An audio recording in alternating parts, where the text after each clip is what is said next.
Good afternoon. Today's shir is Leila Nishmat Elimelech ben Levi Yitzchak Osher Shmuel Chaim and Ephraim Esther Basara Osher Bas and Yosef Tzvida ben Chaim Pesach Yitzchak ben Sarah Devorah Bas Yitzchak Avram ben Mordechai David Ruvain ben Shmuel Chana Golda Bas Yisrael Chana Ittel Bas Moshe David Yeshua ben Shmuel Chaim ben Fega, Yaakov ben Yitzchak, Mataleh ben Shalyo, Mordechai Netzach ben Rivka, Shoshana bat Clara, Batya Esther bat Benyamin, Zalman Leib ben Moshe, Amichai ben Yaakov, and Esther bat Bela, Leila Nishmatam, and Leol ben Fega, Rivka bas Esther Rocha, Leila Nishmata. Today's shir was Moshe Rabbeinu punished for not serving in the IDF? Okay, maybe I should give the shir a Mea Sharim, but they would stone you. Don't confuse me with the facts. My mind's made up. Okay, Avram, you have a sheet. It's important to look in. Leida Nishmas Eliyahu ben Fega. You're elevating the soul of your father. You have to know that. Moving on up. Now the Gera Rebbe, Zechrein Lavracha. Yeah, the Gera Rebbe, Zechrein Lavracha. This was right after the state was formed. He appealed to the yeshiva world to break down the wall of separation and allow the yeshiva boys to give back to the nation. By what? By joining the IDF. He says if not, he warned, this is in the early 50s, that they would cause animosity and resentment from Israeli society, causing a chil Hashem, by not serving in the IDF. This was the Gera Rebbe in the early 1950s. He was a wise man. The Rebbe was rejected. The Gera Rebbe lived in the 50s. I don't know what his name. The Gera Rebbe. So he appealed to the yeshiva world. Break down animosity and hatred. Give back to the nation. Join the IDF, he says, because he said if not, in the early 1950s, this would cause animosity and hatred and resentment by Israeli society, causing a massive chil Hashem. Unfortunately, Ruvain, the Gera Rebbe's appeal was rejected. Where's this recorded from? You can Google it. But anyway, I don't remember where, but anyway, the Gera Rebbe right here in Eretz Yisrael during the early 50s. Now, he said it's going to tear the nation apart. Like he had Ruach HaKodesh in the early 1950s, and unfortunately, that's a worse problem now, because when he said it, there were only 650 people that were exempted. Today, there's thousands and thousands, and this is causing, unfortunately, a terrible chil Hashem, unfortunately. Now, this is the Gera Rebbe, okay? The Rebbe of Chabad, after the 6-Day War, and you can Google this, I think it's October 1967, Ruvain. The war ended in June. I saw that myself. In the video, in October 67, he asked the question, why is Yoav, the Sar Tzava in King David's army was Yoav? You look in the book of Shmuel, Yoav is always mentioned before King David. In the book in Shmuel, it mentions David, but it always prefaces David with Yoav ben Tzeruya, who was the chief of the IDF. So the Babitcher Rebbe, Zatzal, asked the question, why in Tanakh, in Shmuel, is Yoav ben Tzeruya always mentioned before King David?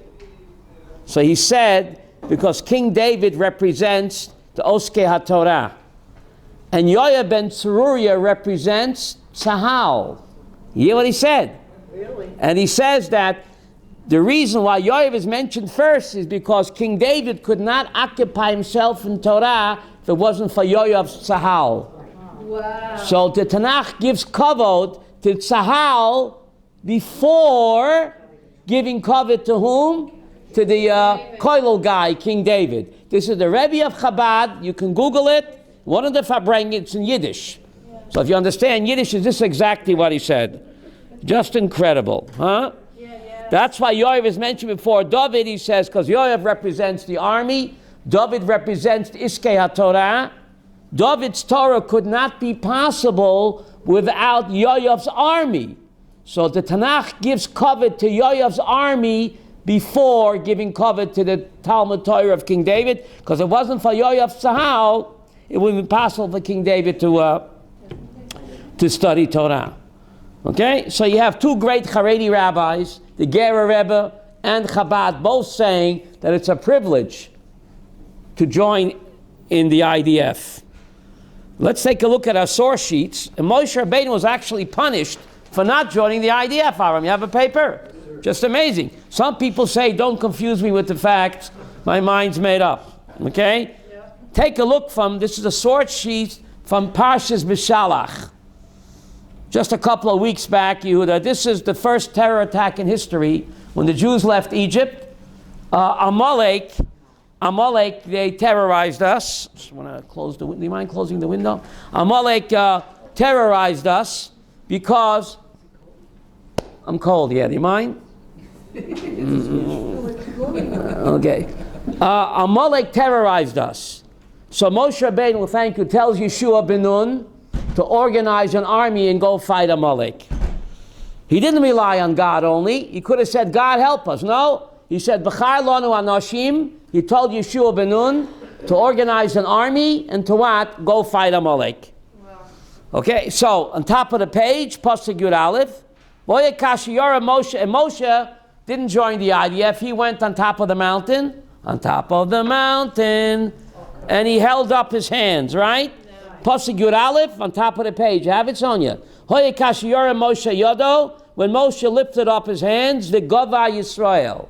And then Israel was victorious. Kashiniach Yodo, when Moshe put his hands down, the Gova Amalek, then the PLO was successful. Okay, so Rashi asked the question. See the first Rashi on the page? Kashiyara Moshe Yodo. V'chiyodav shal Moshe noitzchais melchama. So Rashi brings the Gemara in Rosh Hashanah, page 29. Does Moshe have magic hands? When Moshe lifted up his hands, IDF was victorious. Moshe put down his hands, the PLO was victorious. Moshe doesn't have magic hands, so Rashi quotes the Gemara in Rosh Hashanah 29. When Moshe lifted up his hands, it caused the Yidden to focus on the one above. Keep your mind on the one above, that he's in charge. So it helped them focus, and when they focused that God is in charge, they were victorious. But when Moshe put his hands down, they lost concentration. They figured things happened by what? Kawinky dinky, and then Amalek, PLO was successful. Okay? So Pasuk Yud Bet, back in the text, Yidei Moshe Kvedim. See Pasuk Yud Bet in the text? Parshas B'Shalach. Moshe's hands became heavy. He couldn't even lift up his hands. The Yikhu Evan, so the Jews took a stone, Yisuma Tachtav, and they put it on him. The Yeshiva, and he sat on the stone. The Aaron v'Chur. Who is Aaron? His brother. Who is Chur? His nephew. Tomchu b'yadav. They both had a what? Lift up his hands. Mizeh echad u'mizeh echad. So Aaron lifted up one hand, and the two Chur ripped up. Imagine the spectacle. The Av Nevi'im, the greatest leader Jewish people ever had, couldn't even keep up his hands. A humiliating sight. Vahi yadav emunah ad bo hashemesh. And his hands were emunah. What does emunah mean? What does emunah mean? The first time in the Torah you have the word emunah. Faithful. What do you mean they're faithful? They did what they're supposed to do. Emunah means you're supposed to do what you're supposed to do. Have faith in Hashem. So Rashi wonders, why did Moshe Rabbeinu, Elisheva, have to go through such a humiliating experience?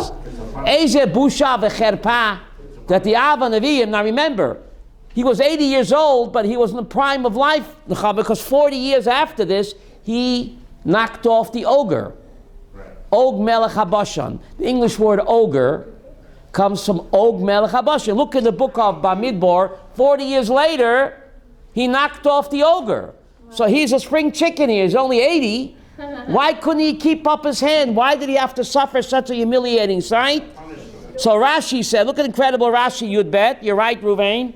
Look at Rashi Yud Bet. Videi Moshe Kvedim. Moshe's hands became heavy. Says Rashi, Bishvil, because Shenit Atzel b'mitzvah. Avram, what does that mean? He was lazy in the mitzvah. Moshe Rabbeinu was lazy in the mitzvah. Lazy days. What do you mean lazy in the mitzvah? Umina achatachtav, and he appointed someone else in his place. Nisyakwa yadav, therefore his hands became what? Weak. Right. And he had to go through such a humiliating, embarrassing sight where he couldn't even keep up his hands. He had to be supported by his brother and his nephew. Which mitzvah was Moshe lazy in? He didn't go to fight. He didn't go to fight. He didn't join the IDF. He appointed Yeshua ben Nun to take his place.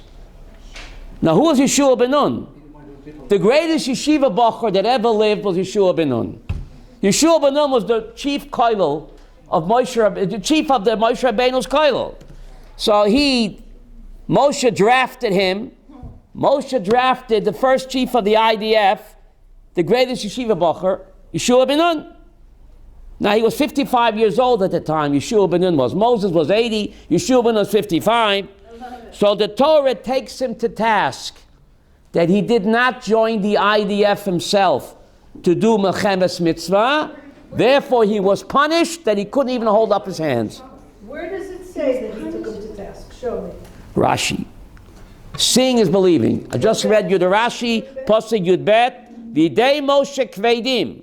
So Rashi wants to know, why did Moshe suffer such an embarrassment that his hands became so heavy? Bishvil, because shenis atzel b'mitzvah. Moshe was lazy in the mitzvah. Which mitzvah? Nechama, which mitzvah? Putting on tefillin? Which mitzvah was he lazy? Joining the IDF to fight PLO. Umina achatachtav, and he appointed someone else in his place. Who did he appoint? Yeshua ben Nun. Therefore, magia lo the busha v'cherpa, that he couldn't even keep up his hands. Wow. How did they learn this Rashi Meir Sherm, Rivka? How did they learn this Rashi Meir? Another. Moshe Rabbeinu, the chief Haredi rabbi, the Manig Yisrael, was taken to task for not joining the IDF. Chanoch. The mitzvah of joining the IDF. This parsha, Yes. Yitro says, Moshe, you're trying to do too much. You Yeah. have to delegate. So why wouldn't that apply in this case? So you're begging the question. Am I? You are begging the question. See, there are two types of mitzvahs, Chanoch. Can I appoint you to circumcise my son? Yes. Can I appoint you to what? To put on tefillin for me? There are two types of mitzvahs. Certain mitzvahs you can make a shliach. You can make a shliach for Kiddush, Havdalah, Megillah, Shofar. You blow the shofar for me, it's like I blew it myself. You make Kiddush for me and Havdalah, it's like I did it myself.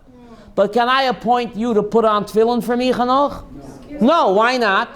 Why not? Mitzvah shebegufay. Moshe Rabbeinu made a mistake, Sonia. He thought that joining the IDF was just like putting on, like making Kiddush and Havdalah. Just like you can appoint a shliach to make Kiddush and Havdalah and to blow shofar and to read the Megillah. So Moshe Rabbeinu thought you could also make a shliach, what? To join the IDF, and he appointed his student as his shliach. But the Torah is saying no. Joining the IDF, Melchemes Mitzvah, you can't do through a shliach. You can delegate authority through a shliach. You can make judges to help you judge the case, and it's like you do it. But Rashi's saying that joining the IDF is a mitzvah like putting on tefillin. You cannot make a shliach to put on tefillin. Yes, I think Malk had a question first. Can Moshe Rabbeinu appoint a shaliach to keep his hands up? Hashem commanded him to keep his hands up. Yeah. Hashem commanded Moshe. It doesn't say Hashem commanded to keep his hands up, does it? No. So Doesn't say God commanded him. He did it on his own. The Rashbam says as a signal to help the Yidden focus on the one above. that's it. Right? It's not magic. It's not magic. That who's in charge? HaKadosh Baruch Hu. Of course, we have to do ishtadlut. But it's all up to him. When he let his hands down, the Yidden thought that what? It's koinky dinky. So just to help them focus. God didn't tell him to do that. Like personal choice. But the point, why did he suffer such humiliation? As a punishment for not joining the IDF himself. An incredible Rashi. What? I don't understand why it's a humiliation. He was a spiritual leader of Am Yisrael. Rashi said it was a humiliation. So Rashi's what? Rashi, what do you mean? Rashi, Rabban Shel Yisrael. What do you mean, Rashi? Rashi stands for Rabban Shel Yisrael. Rashi doesn't say anything on his own. Whatever Rashi says is based on the Midrash. That's right. What? He's also kavod. His head is gid emunah. So Rashi, read the Rashi Nechama. Because he was lazy in the mitzvah, therefore he suffered humiliation. You don't chas v'shalom. 1 second. Rashi's Rabban Shel Yisrael. But it's not Rashi, it's a Midrash. Yes, it's a Midrash, it's not Rashi, it's a Midrash. Part of the Torah Shabbal Peh. Moshe appointed Yoshua. He did appoint Hold him. his hands up. Would Bnei Yisrael have put their faith in Hashem and remembered? I don't know. Just like Marcel said. Rashi is telling us. Moshe was always. So you're arguing the Torah Shabbal Peh. You want to argue the Torah Shabbal Peh? Rashi's the Torah Shabbal Peh. If you don't believe in Rashi, you don't believe in Torah Shabbal Peh. So then we can close the book and go home, right? Let's go. What? They don't believe in everyone going into the army. The Levites never went to the army. The Levites said, No, that's a mistake. That's a mistake because at the war against Midian, you don't have it on your sheets, but it's by Midbar 31, a war against Midian. L'chol matos Yisrael, Rashi says, l'rabbi Shevet Levi. In a Lachemes mitzvah, everybody goes. Even Shevet Levi. Everybody goes. Even Shevet Levi goes. And the Mishnah says in Sota that a Lachemes mitzvah, there are no exemptions in Lachemes mitzvah. That's the point I want to get to. There are no exemptions in Lachemet mitzvah. And 2 weeks ago you said in the Yom Kippur War, the yeshivas were cleared out. The Rabbanim told them to get out. That's right. So what changed now? I don't know. The Rambam says what's called Nechemes mitzvah? Protecting Am Yisrael and Eretz Yisrael from Abu Mamzer is a classic Nechemet mitzvah. And there are no exemptions. No exemptions. That's right? Go ahead. My family are Iranian. Yeah. Go ahead. A few years ago, one of them, his whole yeshiva of his peers went into the army. Right. Volunteered. Now, when Rabbi Avadia Yosef saw, he told the Sephardim they are not to go into the service. So therefore, we listen. I'm not saying me. Do you listen to your Rebbes? I don't know. He never said that. Said leave. 1 second, please. Now, Nechabe doesn't like Rashi. Maybe you'll like Rambam, okay? The Rambam in Hilchos Malachim, chapter 7. Okay, but listen, this is the Rambam, Hilchos Malachim, chapter 7. He says, B'medavorim amurim, when do we say that certain people are exempt from the army, like Levites and Chatanim, right? That's Mechemet Rishus. Avo Mechemet Mitzvah, protecting Am Yisrael in Eretz Yisrael from an enemy, Hakol Yotzin, Nechama. Hakol Yotzin, says Rambam in Hilchos Malachim, chapter 7, everybody goes, Afila Choton Mechedro, the Kala Mechapoto. That everybody goes. This is not the Rashi, this is the Rambam. And when it comes to Mechemet Mitzvah, like a Molech attacking you in your own land, there are no exemptions. So Rashi says so, Rashi was Haredi. And the Rambam in Hilchos Malachim, Perik 7, also says though that in Mechemet Mitzvah, there are what? There are no exemptions. No exemptions, okay? The Rambam in Hilchos Malachim, chapter 7, Rashi you have in front of you. Two super Haredi Rishonim. Who are the greatest Rishonim? Rashi and Rambam. They both agree, Mechemes Mitzvah, there are no exemptions. Yes, Ruvain? Yeah. But some people say, Ruvain, don't confuse me with the facts, yes? I want to make a point of information. I don't think anybody Go ahead. Here knows, but you should know this. Based on the fact that we're questioned before about why did he put his hands up and all that, because of the fact that he did that again in Bamidbar with the staff It looks like a medical staff with the snake on it. Yeah. Oh, the serpent on a Held pole. it up because the people needed to see. Exactly. Same idea. Same kind of- Beautiful, Reuben. That's the same Mishnah in Rosh Hashanah 29. Reuben, you're mechavan to the Mishnah Rosh Hashanah 29. The same reason that he held up his hand is why God told him to make a copper serpent on a pole. Is that a magic serpent? But the Gemara in Rosh Hashanah 29, Reuben, the same idea. When they looked up to the copper serpent, it was a high pole, they had to focus on the one above. And when they didn't, they thought things happened by coinky-dinky. So again, it's not a magic snake, and Moshe didn't have magic arms. In the Chanoch, human beings need tangible symbols to help us focus. That God's in charge. We have to do our ishtadlut. Right? Moshe Rabbeinu didn't say, let God protect you from Amalek. Right? He drafted Yeshua ben Nun, the greatest yeshiva bocha at this time was Yeshua ben Nun. He drafted him, and even that wasn't good enough. He was taken to task for not what? For not going himself to join the IDF. Now, In support of your terrorists. Go ahead, help me out. First of all, you're 1,000% right. It's a milchamas mitzvah. Right. In the milchamas mitzvah, everybody has. Right. Secondly, the primary war of the Jews is against Amalek. Right. Okay, this was the war against Amalek, and the Rambam brings down when we come into Eretz Yisrael, there's 3 mitzvahs. That's right. First one is appoint a king. The second one is to destroy Amalek. So this was the war of Amalek. Nachon. So there's no reason why Moshe Rabbeinu should have been Exempt. But he felt he's the Rosh Koilel. Right, Shelley? He thought he's the Rosh Koilel, and yet he was punished for being. Rashi used a powerful language. Nit atzel b'mitzvah. Moshe Rabbeinu was lazy. That's Rashi speaking. That's the Medrash speaking. Rashi doesn't say anything on his own. Hello, it's the Medrash Rabbah speaking. Rashi's quoting the Medrash of Torah Shel Baal Peh, that he was lazy in the midst of joining the IDF, and he appointed Yeshua. Therefore, he had to go through the humiliating experience of not even be able to have his hands up. But let's continue. Why is it humiliating that he included his brother and his nephew? No, he couldn't keep his hands up. It's a shanda. Because 40 years later, he defeated the Og Melech HaBashan. See, 40 years later, Yehuda, he learned the lesson. 40 years later, he did go fight Og Melech HaBashan. Fashtei, look in Bamidbar, Pashas Maseh. 40 years later, he didn't appoint Yeshua ben Nun. He went himself to fight Og Melech HaBashan because he learned his lesson. Okay? But some people never learn. Right?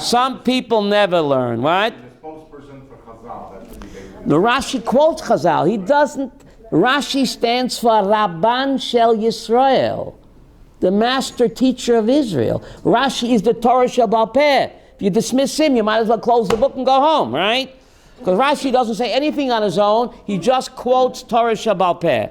And he uses very strong language over here, right? Now, there's a verse in Isaiah 66, Reuven. You don't have it on your sheet. Isaiah 66. Isaiah was a Haredi, right? Yeshayahu Hanavi was Haredi, right? In chapter 66, Pasuk 5, he says, Shimu Devar Hashem, HaCharedim El Daberu. Listen to the word of God, you Charedim. And there's a pasuk in Shmuel Aleph, when Shaul HaMelech goes to attack the Plishtim, Shmuel Aleph, chapter 13, pasuk 7, V'Shaul oidenu beGilgal. Shaul HaMelech was in Gilgal, ready to attack the Plishtim. V'chol ha'am chardu acharav. Yehuda. V'chol ha'am chardu acharav. All of the Charedim went after him. King Saul was a Haredi rabbi. The first king of Israel was Haredi. And in Samuel 1, chapter 13, pasuk 7, now Tanakh is not a history book, Nechama. Tanakh is God's GPS. You know what that means? God's personal system. So why does Samuel 1, 13, 7 have to say, Avram? V'Shaul adenul b'Gilgal. Shaul was in Gilgal to attack the Plishtim. V'chol ha'am chardu acharav. And all of the people, even though they were Haredi, they followed him to fight the Plishtim. There you go. How come they didn't stay in the Koilo? Nechama, hello? This is Samuel 1:13-7. Why is the Torah writing this? The Tanakh is not a history book. It's to teach us. V'chol ha'am Yehuda chardu acharav. Haredi. All the Haredim followed Shaul HaMelech to go fight the Palestinians. I mean the Plishtim. 3,000 years ago. Okay, Samuel 1:13-7. Okay, let's go back to the text that we have in front of us. Okay, let's go back to the text in front of us. Pasuk Yud Gimel. Back in the text, you have it? Yeshua ben Nun weakened Amalek and his people. He weakened them but didn't destroy them all. If Moshe Rabbeinu would have gone, Ruvain, to fight Amalek, it would have destroyed them all. But he didn't go. He appointed Yeshua, so therefore only by Yachlosh. He weakened them. He weakened them. But he did not destroy them all because the chief rabbi didn't. The chief rabbi should have gone fight the PLO. He didn't. So Yeshua ben Nun was only allowed to weaken them, but not to destroy them.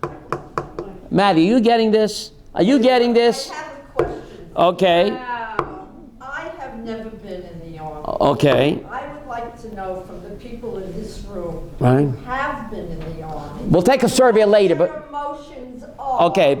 And could Moshe have had those emotions if he had gone into the army? The Lubavitcher Rebbe said, also you can video this, that anyone who is in the IDF is doing Melchemet Mitzvah 24/7.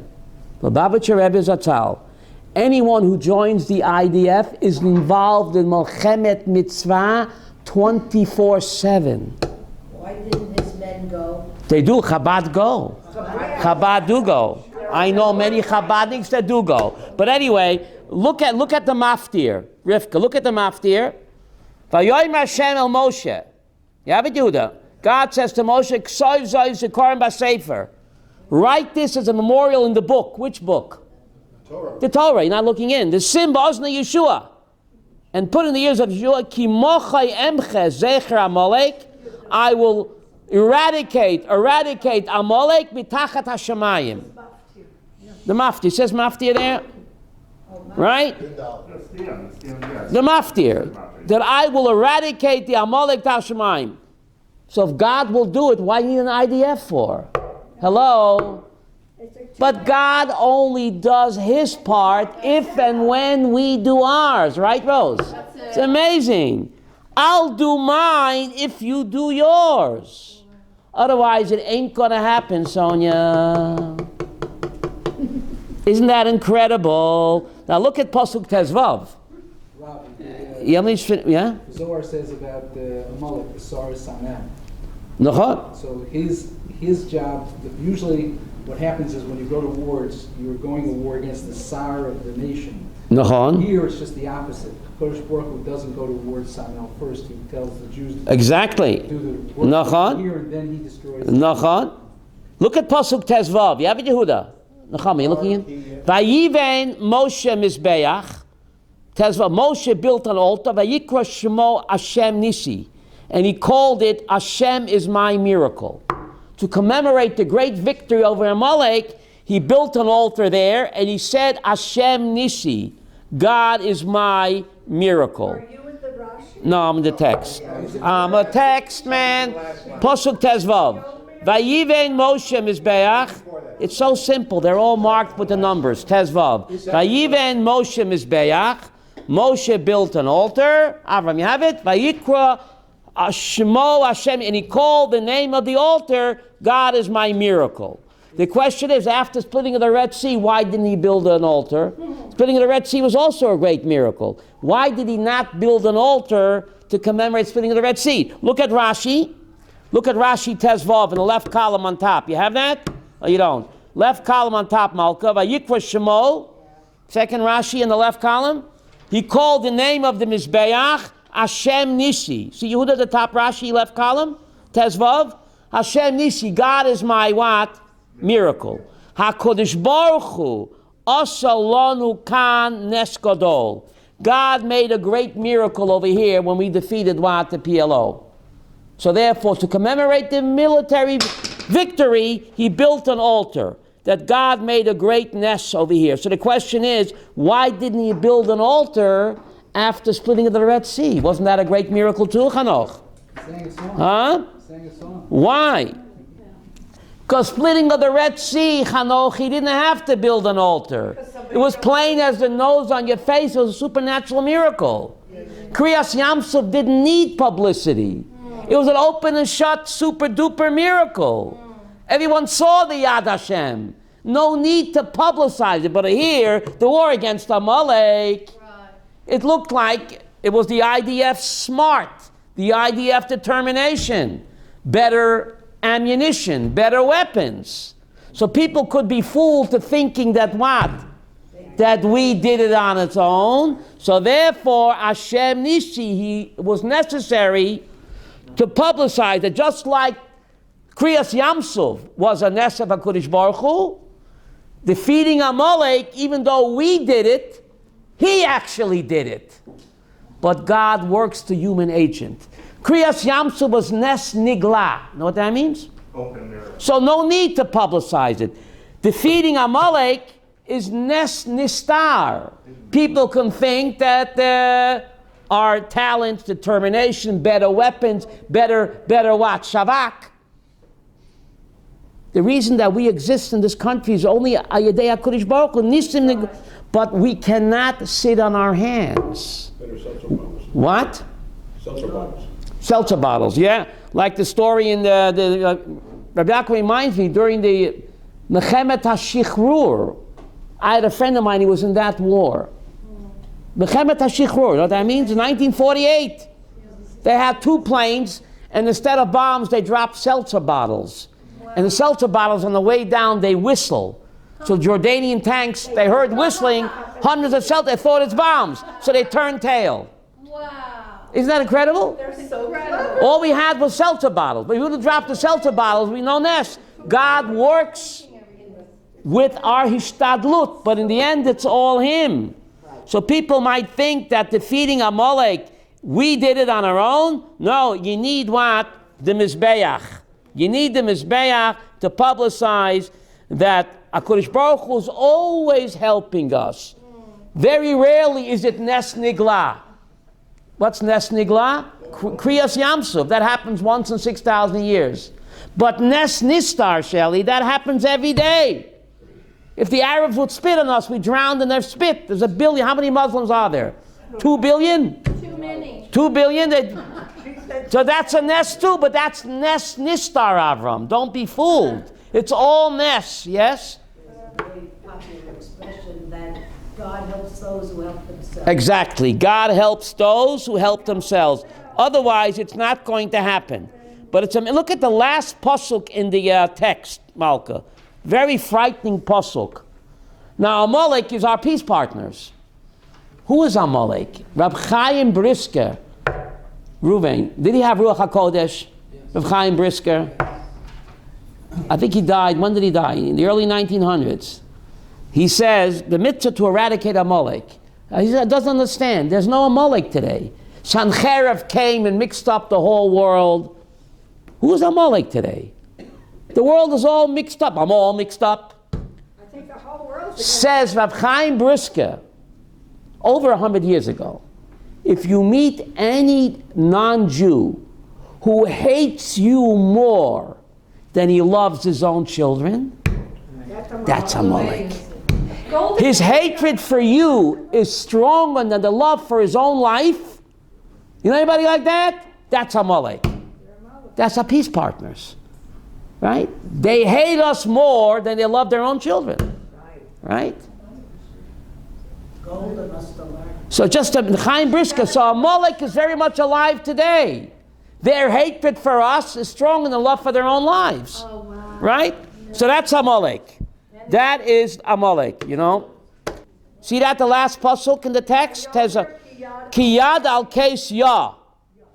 The hand on the throne of God. Milchama Lashem. God will wage war. Ba'amalek midor dor. God will wage war through us from every generation. So Rashi wants to know, why is God's name written incomplete? Look at Rashi, Tez Zayin. You have it, you the left column, Avram. Tez Zayin Rashi, Vayomer. The best way to learn Hebrew is to learn Rashi, I'm telling you. It's very easy. You have it in front of you. See Rashi, Tez Zayin, Vayomer. What does Rashi say? Moshe. Ki yod al Kes Yah. Why is God's name written incomplete? Yoda Rashi, Tez Zayin, left column. Ki yoda Kes Ka, Yoda Shah Kudish Baruch Hu. Hurma L'Shavek Yisrael. Kavayochel, God raises his hand. Now God has no hand, but the Torah is anthropomorphism. It's a $60 word. Anthropomorphism. Dibrei Torah keloshan b'nei Adam. So look at this Rashi. You have it, Malka? Rashi Tez Zayin. Ki yod al Kes Ka. Yoda Shakurish Baruch Hu Hurma. Kavayochel, so to speak, God raises his hand. Lishava bikiso. And he swears by his throne. Lios loy melchama. The Eva.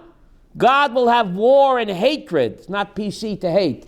God will have war and hatred by Amalek. Olamit forever. Umau case. Why does God's throne written case for Loinema Kisei? How do you say throne in Hebrew? Kisei. Why is it written case? Why is the word for God's throne written defectively? V'af Hashem nechlak lechetz. Even God's name is written defectively. Yud K instead of Yud K Vav K. Nishba Kodesh Baruch Hu. God swears. She'ein Shemo Shalem. God's name will not be complete. Ve'ein Kisei Shalem. And his throne will not be complete. At she'yimoche Shmo Shel Amalek. Only when the name of the PLO is erased. Kulo. Ukishemoche Shmo. And when Amalek is totally erased, yeah, Hashem Shalem, Va'kisei Shalem. God is waiting for us. Why don't you untie the hands of the IDF? I told you last week, Nechama, Haaretz interviewed a senior IDF officer who likes American football. And he said the situation is we're playing defense on the 1 yard line. We're playing defense on the 1 yard line, he said. Super Bowl coming up. And he quoted Vince Lombardi. You know who Vince Lombardi was? Green Bay Packers. He said the best defense is an offense. Of course. We should hire Vince Lombardi to be defense minister of Israel. He's dead.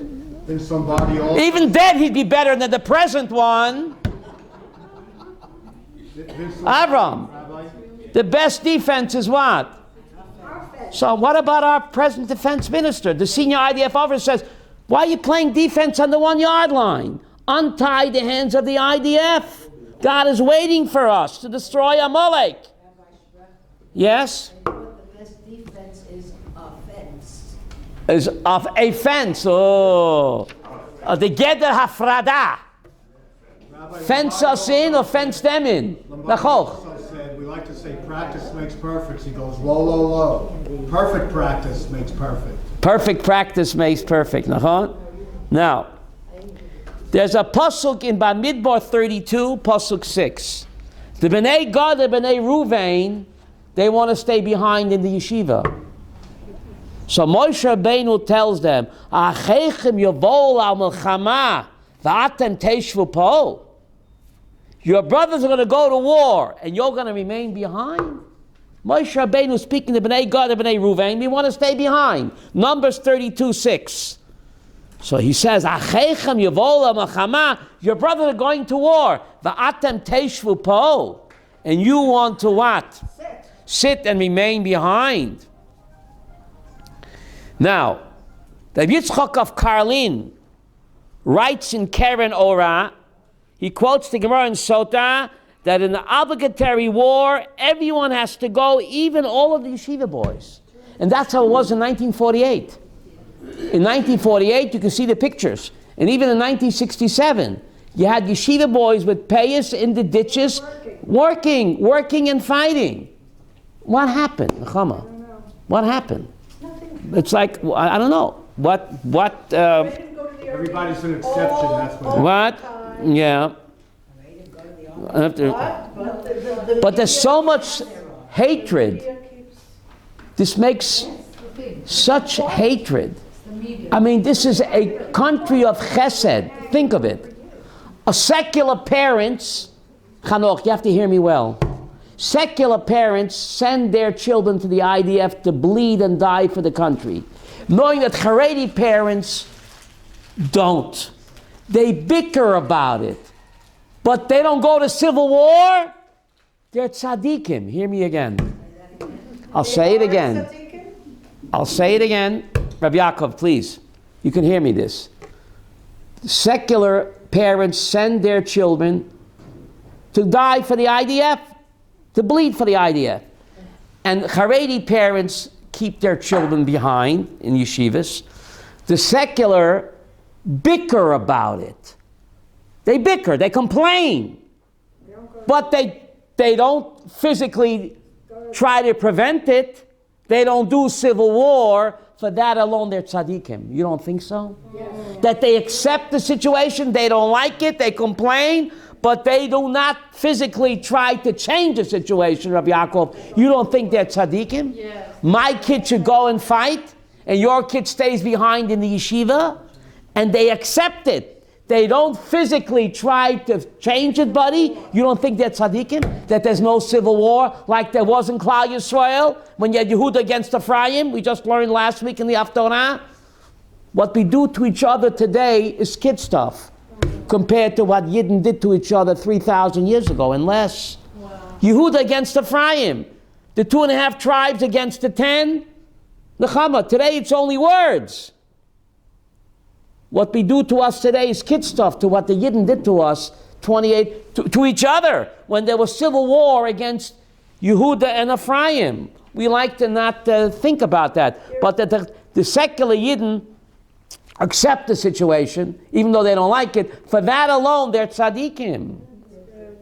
Think of it. Do Shevet Leumi, you can do Shevet Leumi. No. Give back to the country. Show you're part of the country. Hakara Satoiv. Can you learn 1 hour if it wasn't for the IDF? No. There was no IDF. Could you learn in the yeshiva? You'd be overrun by our peace partners. Do Hakara Satov. That's true. Of course it's true. Of course it's true. But it doesn't exempt you from serving. If not in the IDF, at least Shevet Leumi. Exactly. Shevet Leumi, give back to the country. Do chesed. Work in the hospitals. Why do you shut yourself off that people should hate you? Why cause such a chil Hashem? It causes such hatred, right? You divide your time. They're petty Nachal Haredi brigades, right? Shachar. Right? Nachal Haredi. Hesder, Nachal Haredi, right? It's not a burden. It's a privilege. It's an honor. It's an honor. When you think about it rationally, with all of the wolves at our gate, take for granted that take for granted that we have an army. Think about it. Could you live here 5 minutes without the idea? Where's your Hakara Satov? We wouldn't be able to breathe here. Where's your Hakara Satov? At least make a Mishaberach for the IDF. Not even to make a Mishaberach, not to be Maket Tov. Eza Chil Hashem, not even to... That's the biggest Chil Hashem. But they're the army of Hashem. Yeah. They I mean, study they're Torah. supposed to... Say a little prayer for me. Okay. Now, if you look in Bamidbar 31, Pasuk 4, when Moshe drafts an army to go fight Midian, right? Mechemet Mitzvah. It says, Elef Lamateh, Elef Lamateh. 1,000 per tribe, 1,000 per tribe. He sent them. Sachman says twice 1,000, 1,000. So there's an incredible medrash on this. That for every 1,000 that went to fight, there was one guy who couldn't fight for whatever reason. His job was to say Tilim and Mishaberach for the soldier fighting. So according to the Medrash, on Bar Midbar, what? God, family and us. Whatever. He says, Elef Lamateh. Those people that didn't fight, they were obligated, according to Torah, to pray for the Hatzlacha of their fellow Jew, like a pen pal, not a pen pal, a foxhole pal. And that happens in the Are you- yeshivas today. Halavai. So making Mishaberach for the IDF, according to the Medrash, is what? Is a mitzvah in the Torah. Elef Lamateh, that each guy who didn't go, he had a specific name of a guy in the foxhole that he is davening for. So why don't you do that today? If you don't want to go or can't go, at least be mitpalel, but not even to make a mishaberach, buddy. In Kol Rina, make a mishaberach, don't they? That's the problem. They don't. Because they don't pray for the IDF. But They don't. they don't. They don't. Judaism is based on Hakarat HaTov. Rabbeinu Bechai and Sefer HaChinuch say, Yiddish, that the entire Jewish religion is based on Hakarat HaTov. Isn't it common Hakarat HaTov that for the guys, you're not serving, at least make a mishaberach for the IDF that are protecting you? Not even that, Ruvain? That are enabling. But not even that. What would it hurt to make a mishaberach? So why don't they do it? But certain shuls don't do it. The GRU doesn't do it. I know. I know, if I go to every shul there's not one shul. I have read articles where people that learn in yeshivas. The GRU shul doesn't do it? And they call the Rosh That's why Henry left the minyan. Henry left the minyan. Buddy, common courtesy, Hakarat HaTov. Could you study 1 hour? Could you live here without the IDF protecting you day and night? At least make a mishaberach. No. Eze chil Hashem. Eze kafutov. Eze hatred it causes. But some people are out to lunch. No, I don't understand, Rabbi Yaakov. We don't need. I don't. Explain it to me. No, not to make a mishaberach. I don't know, Avram. In your shul, they make a mishaberach. Avram, can you ask him? All Chabad shuls they do. They do. They make for tzahal. They make for tzahal. I'm sorry. I've been in Chabad shuls. They don't make for the Medina, but they do for tzahal. They do, Rivka. They do for tzahal. Tzahal they do. They make for tzahal. Not for sure. I'm talking about other schools. And the United States, some Haredi schools. Of course. Not all Haredi schools. That's the problem. It's not all, but there are some. That's what she's been trying to say for the past half hour. We got it. Thank you. Well, put it, I'll say something. I live in Hartford. I've been trying to say Yeah, that. so in one place, cannot there you go. speak That for doesn't make a everybody, difference. Rabbi It's one Sprecher. place. You It is cannot every make place. a general. But there are many, they won't deny it. There are many Haredi shuls who will not make a mishaberach for the You know why they don't? Why? Because they're afraid their children will go in the army. And that's their Oh, they'll go in the army. Hey. such fear. And Exactly what the Ger Rebbe said. What? Exactly what the Ger Rebbe said. What? Happening here is what the Ger Rebbe said. They do bring the government. Yeah. Now, wait, Ruvain. Australia and the shul said Mishaberach for the IDF. 1 second. And for the Medina. Ruvain. I live there. Ruvain, listening to me. The Balaturim who lived in 1348, was he Haredi? Rav Yaakov Balaturim lived in 1348. In Vayikra 6, Pasuk 3, you don't have it, you can look it up, you get home. In Vayikra 6, Pasuk 3, it says, V'lovash hakohen midoy bad. The Kohen has to put on a uniform in order to do the avodah. But Vayikra 6, Pasuk 3 says, V'lovash hakohen midoy bad. The Kohen has to put on a uniform to do the avodah, otherwise he can't. Says the Balaturim on Vayikra 6, Pasuk 3. V'lovash hakohen midoy bad, v'yoyav chogar mido. It says by Yoav ben Tzeruria's IDF in the book of Samuel 2, chapter 20. It says the same word that Yoav and his soldiers wore, midobad.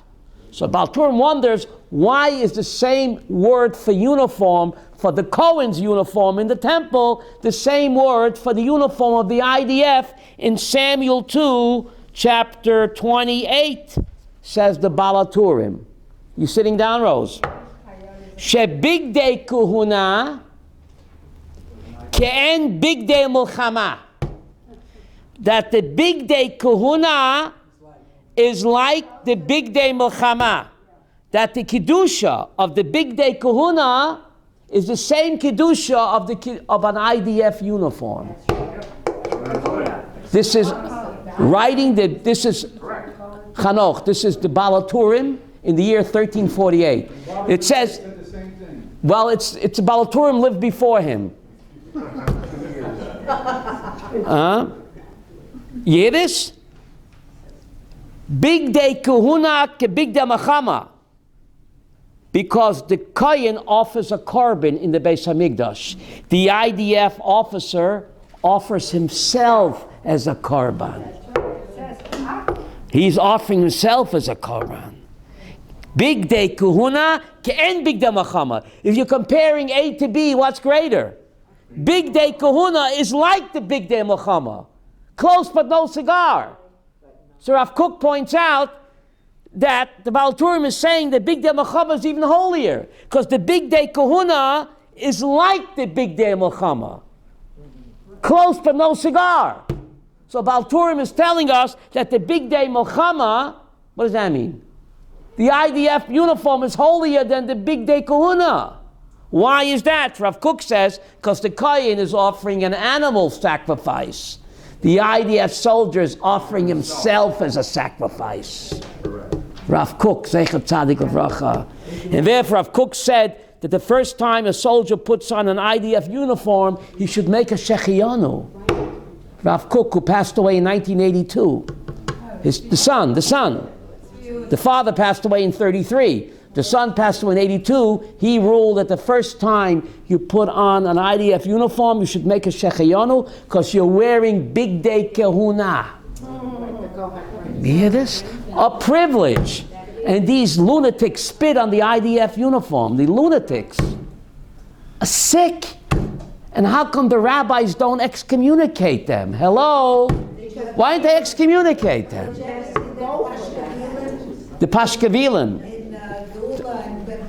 About the army, what they say, it's horrible. I'm telling you, that's Amalek, disguised as Haredim. Yet a few years back, they had a Holocaust convention in Tehran. You didn't have Haredi guys there? Were they really Haredi? That's the Torah part. I think they're Amalekites disguised as Haredim.